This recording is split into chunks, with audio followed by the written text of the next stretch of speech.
ഈ അടിയും പിന്നെ ഈ നമ്മുടെ ഈ ഇതും കൂടി അറിഞ്ഞപ്പോൾ മാനസികമായി തളർന്നു പോയ ഒരാളാണ്. മാനസികമായി തളർന്നു പോയി. മാനസിക പ്രശ്നമുണ്ട്, മെന്റലി പ്രശ്നമുണ്ട്. ചുറ്റിയെല്ലാം അടിച്ചിട്ടുള്ള ഇതാണ് ഈ കാണുന്നത്. 48 തയ്യലുണ്ടായിരുന്നു. ഈ അടിയും പിന്നെ ഈ നമ്മുടെ ഈ ഇതും കൂടി അറിഞ്ഞപ്പോൾ മാനസികമായി തളർന്നു പോയ ഒരാളാണ്. മാനസികമായി തളർന്നു പോയി. മാനസിക പ്രശ്നമുണ്ട്, മെന്റലി പ്രശ്നമുണ്ട്. ചുറ്റിയെല്ലാം അടിച്ചിട്ടുള്ള ഇതാണ് ഈ കാണുന്നത്. 48 തയ്യലുണ്ടായിരുന്നു. അസ്സലാമു അലൈക്കും വറഹ്മത്തുള്ളാഹി വബറകാതുഹു. ഈ വീഡിയോ ഞാൻ ചെയ്യുന്നത് രാജ്യത്ത് വളർന്നു വരുന്ന ഇസ്ലാമോഫോബിയ, അതാണ് എന്തുമാത്രം ശക്തമായിട്ടുള്ള ഇസ്ലാമോഫോബിയയാണ് ഇപ്പോൾ ഉള്ളത്. ഇപ്പം നിങ്ങൾ കണ്ടില്ലേ, ഒരു RSSകാരൻ മധു എന്നു പേരായ ഒരു സംഘി, അതോടൊപ്പം തന്നെ VK ബൈജു എന്ന സംഘി, അതോടൊപ്പം തന്നെ കർമ്മ ന്യൂസ്, ജനൻ ന്യൂസ് TV തുടങ്ങിയവർ മുഴുവനും ഈ വർഗീയത യൂട്യൂബ് ചാനലുകൾ എടുത്തു നോക്കിയാൽ പോലും അവർക്കൊക്കെ വലിയ വലിയ റീച്ചുമുണ്ട്. അപ്പോൾ ഇസ്ലാമിക വിരുദ്ധത, മുസ്ലിം വിരോധം, മുസ്ലിം വിദ്വേഷം, അതാണ് എത്തിസ്റ്റുകൾ പോലും, യുക്തിവാദികൾ ലോകത്ത് ഇന്ന് വരെയും എന്ന് പറഞ്ഞിട്ട് എല്ലാ മതങ്ങളെയും അവർ വിമർശിക്കുന്നതാണ് നമ്മൾ ലോകത്ത് പണ്ട് മുതലേ കേട്ടിട്ടുള്ളത്. ഞാനൊക്കെ ചെറുപ്പത്തിൽ ജോസഫ് ഇടമറുകിൻ്റെ പുസ്തകങ്ങൾ വായിച്ചിട്ടുണ്ട്. അതോടൊപ്പം തന്നെ സനൽ ഇടമറുക്, അദ്ദേഹത്തിൻ്റെ മകനാണെന്ന് തോന്നുന്നുണ്ട്. അതോടൊപ്പം തന്നെ U കലാനാഥൻ്റെ പുസ്തകങ്ങൾ വായിച്ചിട്ടുണ്ട്. പക്ഷേ അതിലൊക്കെ വളരെ സ്റ്റാൻഡേർഡും മികച്ചും നിന്നിരുന്നു അവിടെ ആ യുക്തിബോധവും യുക്തിവാദവും. കാരണം അതൊരു വിമർശനമായിരുന്നു. ഖുർആനെ എടുത്ത് വിമർശിച്ചാലും ഖുർആൻ ഒരു വിമർശക പഠനം എന്ന് പറഞ്ഞിട്ടുണ്ട് ആര്, ഈ പറയുന്ന ജോസഫ് ഇടമറുകിൻ്റെ പുസ്തകത്തിൽ. അതോടൊപ്പം തന്നെ ക്രിസ്തുവിനെ കുറിച്ച് അദ്ദേഹം പറഞ്ഞിട്ടുണ്ട്. അദ്ദേഹം ക്രിസ്ത്യാനിയാണ്. ക്രിസ്തുവിനെ കുറിച്ച് അദ്ദേഹം വളരെ ആധികാരികമായിട്ട് നിഷേധിച്ചുകൊണ്ട് അത് ഒരു ചരിത്ര പുരുഷനല്ല, അത് അങ്ങനെ ഒരു വ്യക്തിയെ ഉണ്ടായിട്ടില്ല. പക്ഷെ ഞാനത് വിശ്വസിക്കുന്നു എന്നല്ല, ഞാനങ്ങനെ വിശ്വസിക്കാതിരുന്നാൽ ഞാൻ ഇസ്ലാമിൽ നിന്ന് പുറത്താണ്. യേശുവിനെ കുറിച്ചാണല്ലോ, അഥവാ ക്രിസ്ത്യാനികളുടെ ആളെക്കുറിച്ച്, ഈശ്വരനെ കുറിച്ചാണല്ലോ ഈ ഇവരൊക്കെ ഇങ്ങനെ പറയുന്നത്. അപ്പം ഞാൻ സ്വാഭാവികമായിട്ടും എന്താക്കാം, ഞാനൊരു മുസ്ലിമാണല്ലോ. ഇപ്പോൾ ഇവിടെ രൂപപ്പെട്ട് വന്നിട്ടുള്ള ഈ പറയുന്ന ഇസ്ലാമോഫോബിയക്കനുസരിച്ച് അല്ലെങ്കിൽ ക്രിസംഗിയോടുള്ള എതിർപ്പിൻ്റെ അടിസ്ഥാനത്തിൽ ജോസഫ് ഇടമറുക്ക് നല്ല വാക്കാണല്ലോ പറഞ്ഞത്. ക്രിസ്തുവിനെ അധിക്ഷേപിച്ചല്ലേ ബുക്ക് എഴുതിയിട്ടുള്ളത് എന്ന് പറഞ്ഞിട്ട് ഒരു മുസ്ലിമിന് ആ ക്രിസ്തുവിനെ നിന്ദിക്കുന്ന ആ സംഗതിയോട് യോജിക്കാൻ കഴിയില്ല. ക്രിസ്തു എന്ന് പറയുന്ന യേശു ഞങ്ങളുടെ നേതാവായ സയ്യിദുന ഈസ ഇബ്നു മറിയം, അതാണ് ഞങ്ങൾക്ക് പ്രിയപ്പെട്ട അള്ളാഹു ഞങ്ങൾക്ക് 5 ഉലുൽ അസ്മുകളിൽ നിന്ന് പഠിപ്പിച്ചിട്ടുണ്ട്. ഏറ്റവും ശക്തന്മാരായ 5 ദൈവദൂതന്മാർ, 1.25 ലക്ഷം ദൈവദൂതന്മാരെ നിയോഗിച്ചതിൽ ഏറ്റവും പ്രബലന്മാരായ 5 പേരെ എടുത്തു പറഞ്ഞതിൽ പരിശുദ്ധ ഖുർആൻ എപ്പോഴും വാഴ്ത്തി പറഞ്ഞിട്ടുള്ള ഒരേ ഒരു അധ്യായം പോലും ഒരു സ്ത്രീയുടെ പേരിൽ വന്നിട്ടുള്ളത് അത് സൂറത്ത് മറിയമാണ്. ആ മറിയമിൽ അവരുടെ മകനെ ഈസ ഇബ്നു മറിയമിനെയാണ് ഉയർത്തി പറഞ്ഞിട്ടുള്ളത്. അപ്പോൾ ആ 5 പേരിൽ മൂന്നാമതായിട്ട് അള്ളാഹു പ്രഖ്യാപിച്ച അല്ലെങ്കിൽ 4ാമതായിട്ട് പ്രഖ്യാപിച്ച, നിങ്ങൾ അറിയാൻ വേണ്ടി പറയുകയാണ്, ഉലുൽ അസ്മുകൾ 5 പേരാണ്. 1 അഷ്റഫുൽ ഖൽഖ് മുത്ത് മുഹമ്മദ് സല്ലല്ലാഹു അലൈഹി വസല്ലമ, 2 ഖലീലുല്ലാഹി ഇബ്രാഹിം, 3 കരീമുല്ലാഹി മൂസ, 4 റൂഹുല്ലാഹി ഈസ ഇബ്നു മറിയം, നോക്കണം 5 നജിയുല്ലാഹി നൂഹ് നബി അലൈഹി സ്വലാത്തു വസ്സലാം. അപ്പോൾ ഈ 5 പേരായി. അപ്പോൾ അത്തരത്തിൽ ഞങ്ങൾ ആരും തന്നെ എന്തു ചെയ്യില്ല, ഒരിക്കലും ആ ഈസ ഇബ്നു മറിയമിൻ്റെ പേര് കേട്ടാൽ അള്ളാഹുവെ നീ അദ്ദേഹത്തിന് രക്ഷ നൽകണമെന്ന് പറയുന്നവരാണ് ഭൂമിയിലുള്ള എല്ലാ മുസ്ലിങ്ങളും. ഇന്ത്യയിലെ മുസ്ലിങ്ങളും അമേരിക്കയിലെ മുസ്ലിങ്ങളും ഇംഗ്ലണ്ടിലെ മുസ്ലിങ്ങളും ലോക മുസ്ലിങ്ങൾ മുഴുവനും ഈസ എന്ന പേര് കേട്ടാൽ അലൈഹി സ്വലാത്തു വസ്സലാം എന്ന് പറഞ്ഞില്ലെങ്കിൽ അവർ നമ്മിൽപ്പെട്ടവരല്ല എന്നാണ് നമ്മളുടെ അടിസ്ഥാന പ്രവാചകൻ മുത്ത് മുഹമ്മദ് നബി പഠിപ്പിക്കുന്നത്. അപ്പോൾ അതുകൊണ്ട് ഞങ്ങൾക്ക് ക്രിസ്തു ജനിച്ചിട്ടില്ല എന്ന് പറഞ്ഞാൽ ഞങ്ങളത് വിശ്വസിക്കുകയില്ല. ഞങ്ങളത് വിശ്വസിച്ചാൽ ഞങ്ങൾ മുസ്ലിങ്ങളല്ല. അപ്പോൾ ഞാൻ പറയുന്നത് ഇസ്ലാമോഫോബിയ ശക്തിപ്പെട്ടിരിക്കുന്നു. അപ്പോൾ എല്ലാ ചാനലുകളും നോക്കണം, കർമ്മ, ജനം, പത്രങ്ങളൊക്കെ അങ്ങനെ തന്നെയാണ്. അപ്പോൾ ഈ സാഹചര്യത്തിൽ ഒട്ടനേകം ഈ സംഘി ചാനലുകൾ ഞാൻ കാണാനിടയായതിൽ നിന്നാണ് ഇത് പറയുന്നത്. അതിൽ ഈ സംഘി ചാനലുകൾ പറയുന്നത് വെഞ്ഞാറമൂട് ഒരു കൂട്ടക്കൊല നടത്തിയിട്ടുള്ള അഫാനെക്കുറിച്ച് എല്ലാവർക്കും അറിയാം. ആ അഫാൻ എങ്ങനെയുള്ളവനായിരുന്നു എന്നും അറിയാം. സാധാരണ മാതാപിതാക്കളുടെ എന്താ പറയുക, ശരിക്കുള്ള ചിട്ടയിലും നിഷ്ഠയിലും കഴിയാതെ തോന്നിയ മാതിരി ജീവിക്കുന്ന ഒരു ചെറുപ്പക്കാരനായിരുന്നു.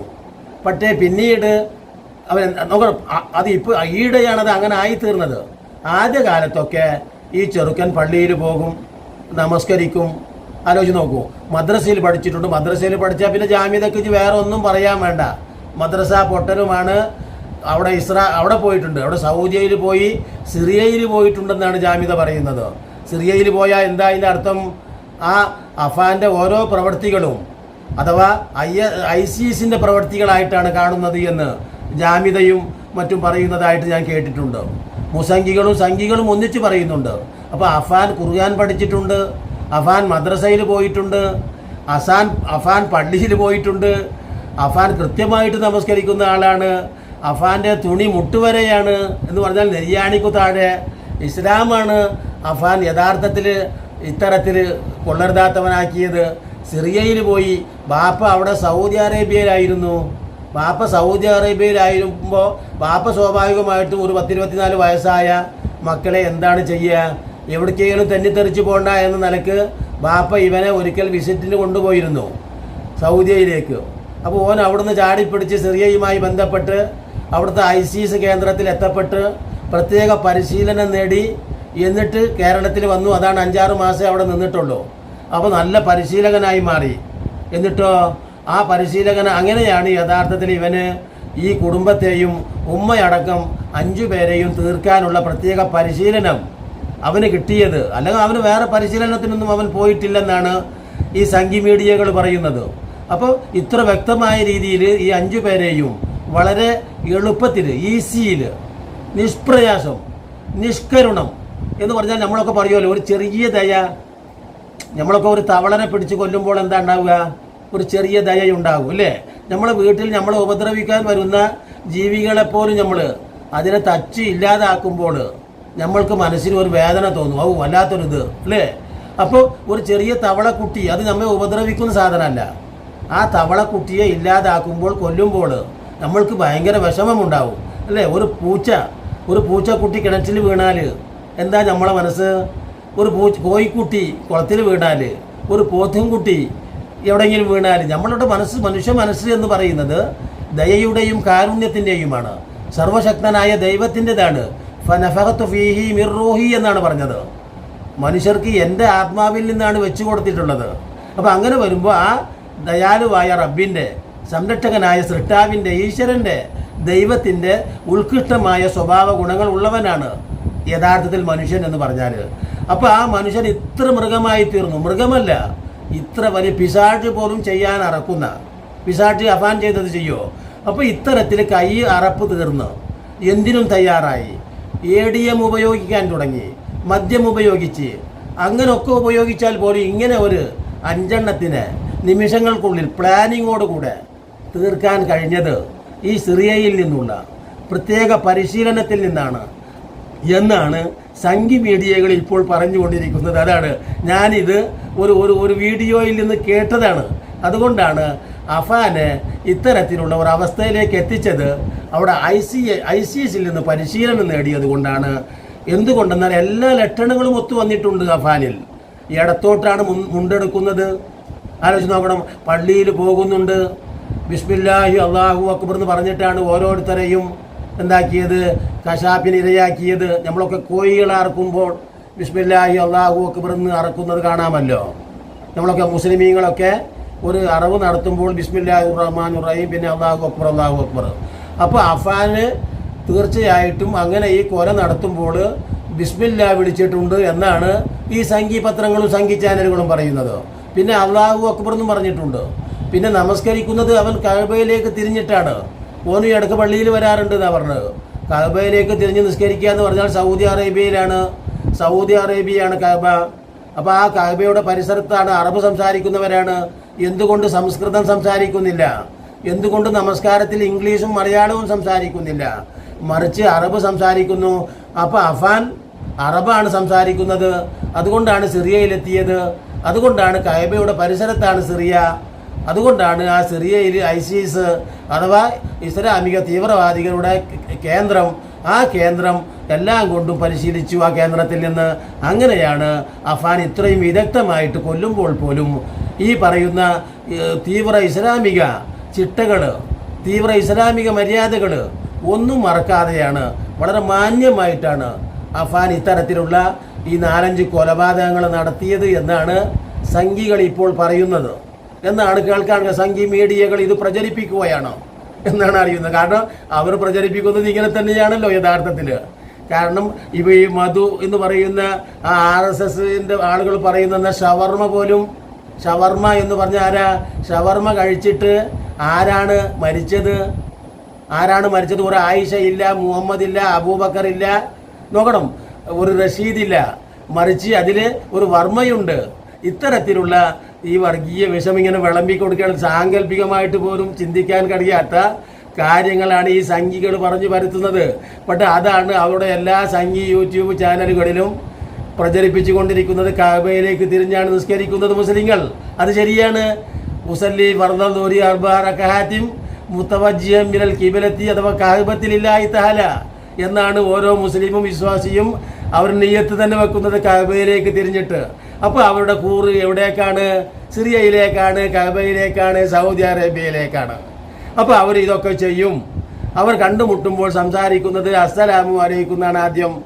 ഇവിടുത്തെ നമസ്തേ എന്നല്ല, നമസ്കാരം എന്നല്ല, ലാൽ സലാം എന്നുമല്ല, മറിച്ച് അറബ് ഭാഷ, അവിടുത്തെ മുഹമ്മദ് നബി സൗദിയയിൽ ഈ ISIS പഠിക്കുന്ന അറബ് ഭാഷ, അവർ പറയുന്ന ഔപചാരിക വാക്കുകൾ, അവർ പറയുന്ന നമസ്കാരം, അവർ 5 നേരത്തെ നമസ്കരിക്കുന്നു, അത് അഫാനും ചെയ്തിട്ടുണ്ട്, അത് ഇവിടുത്തെ മുസ്ലിങ്ങൾ ചെയ്യുന്നുണ്ട്. അങ്ങനെ എല്ലാ നിലക്കും ഈ മുസ്ലിങ്ങളെ ഇവിടുന്ന് ആട്ടി പുറത്താക്കാനുള്ള പദ്ധതി ഒരുക്കണമെന്നാണ് മധു പറഞ്ഞുകൊണ്ടിരിക്കുന്നത്. അപ്പോൾ ഇത്തരത്തിലുള്ള കാര്യങ്ങൾ ഇവിടുത്തെ നിരക്ഷരരായ ആളുകൾ മാത്രമേ ഇത് അംഗീകരിക്കുള്ളൂ. സാക്ഷരരായ ഈ ഉത്ബുദ്ധ കേരളം ഇതൊക്കെ തള്ളിക്കളഞ്ഞിരിക്കുന്നു. എന്തുകൊണ്ടെന്നാൽ ഇവരുടെ വാക്കുകളാണ് സ്വീകരിക്കുന്നത് എങ്കിൽ ഈ കേരളത്തിൻ്റെ സ്ഥിതി എന്തായി തീരുമെന്ന് ഞാൻ പറയേണ്ട ആവശ്യമില്ല. ഒരു ചെറിയ അഗ്നിസ്ഫുലിംഗം ഉണ്ടായാൽ മതി, എന്തായിത്തീരും? ആകെ അമർന്നു കഴിയും, കത്തി അമർന്നു പോകുന്നത് പോലെ. ഈ വർഗീയ വിഷവിത്ത് വാക്കുകൾ ഇങ്ങനെ പ്രചോദിപ്പിക്കപ്പെട്ടാൽ ഈ കേരളത്തിൻ്റെ സമാധാനം ഇല്ലായ്മ ചെയ്യപ്പെടും, അല്ലേ? പരസ്പരമുള്ള സാഹോദര്യവും സ്നേഹവും ഒക്കെ ഇല്ലാതാകും. അതിനുവേണ്ടി ശക്തിമത്തായിട്ട് അഖിലേന്ത്യാ തലത്തിലും പ്രാദേശിക തലത്തിലും എല്ലാം പണിയെടുത്തുകൊണ്ടിരിക്കുകയാണ് ഈ സംഘികൾ. അത് നിങ്ങളെല്ലാവരും അതിന് ഇരയാകരുത്. ആ സംഘികൾ വാക്കുകൾ കേട്ട് പ്രകോപിതരാകരുത്. ആ സംഘികളുടെ വാക്ക് കേട്ട് എന്താ പറയുക, എന്തെങ്കിലും ഒരു അവിവേകങ്ങളിൽ നിങ്ങൾ പറയുകയോ പ്രവർത്തിക്കുകയോ ചെയ്തുകൂടാ. നമുക്ക് നമ്മുടെ രാജ്യം പ്രധാനം തന്നെയാണ്. അള്ളാഹുവിൻ്റെ റസൂൽ പറഞ്ഞു, ഉബ്ബുൽ വതനി മിനൽ ഈമാൻ, സത്യവിശ്വാസിക്ക് ഏറ്റവും പ്രധാനമാണ് സ്വന്തം രാജ്യത്തോടുള്ള കൂറും സ്നേഹവും. ആലോചിച്ച് നോക്ക്, അത് പാകിസ്ഥാനിൽ നിന്നുള്ള മുസ്ലിമീങ്ങളാണ് ഇവിടെ വന്ന് അടിക്കുന്നതെങ്കിൽ ഒരിക്കലും നമുക്ക് ഈ ഒറ്റ വചനം മതി. എന്ത്? പാകിസ്ഥാൻ നമ്മുടെ രാജ്യത്തെ അടിക്കുകയാണെങ്കിൽ തീർച്ചയായിട്ടും നമ്മൾ പാകിസ്ഥാനെ ശക്തിമത്തായിട്ട് തുരത്തി ഓടിക്കാൻ ബാധ്യസ്ഥരാണ്. ഈ വിശ്വാസത്തിൻ്റെ അടിസ്ഥാനത്തിൽ സ്വരാജ്യത്തോടുള്ള സ്നേഹം, അതാണ് സോഫിയ ഖുറേഷിയൊക്കെ അവരുടെ പ്രവർത്തനത്തിൽ കാണിച്ചു കൊടുത്തത് ലോകത്തിൻ്റെ മുമ്പിൽ. അങ്ങനെ തന്നെ ഓരോ ഇന്ത്യക്കാരനായ മുസ്ലിമും അങ്ങനെ തന്നെ സ്വരാജ്യത്തിന് വേണ്ടി മരിച്ചു വീഴുന്നത് അവരുടെ ഈമാനിൻ്റെ വിശ്വാസത്തിൻ്റെ ഭാഗമാണെന്ന് പഠിച്ചിട്ടുള്ള ഒരു മുസ്ലിമിന് യഥാർത്ഥത്തിൽ ഒരിക്കലും ഈ രാജ്യത്തെ ഒറ്റിക്കൊടുക്കാൻ കഴിയില്ല എന്ന് പറഞ്ഞുകൊണ്ട് ഇനിയും നല്ല വീഡിയോകളുമായി നിങ്ങളെ കണ്ടുമുട്ടുന്നത് വരെ നിങ്ങൾക്ക് നന്ദി.